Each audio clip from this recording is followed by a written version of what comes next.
আসসালামু আলাইকুম। আপনাদের সামনে নতুন একটা ভিডিও নিয়ে চলে আসলাম। এখন যে আমি কানেকশন দিচ্ছি, এই দেখতেই পাচ্ছেন তাতাল দিয়ে রাং দিয়ে কানেকশন দিচ্ছি। এখন আমি এই চার তার এখানে কানেকশন দিয়ে এটাকে সুন্দর করে ব্যান্ডিং করব। দেখতে থাকুন কিভাবে আমি এটাকে ব্যান্ডিং করি।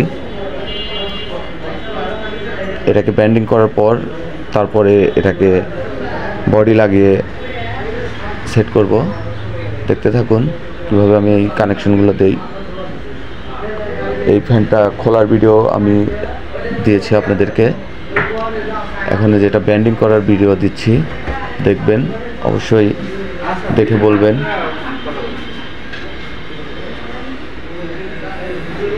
এই দেখতেই পাচ্ছেন আমি যে এখন এখানে বান্ডিশ দিচ্ছি। বান্ডিশ দেওয়া শেষ হয়ে গেলেই আমি এটা ধুয়ে দেবো। এটা আমি কালকে ফিটিং দেবো। দেখতে থাকুন।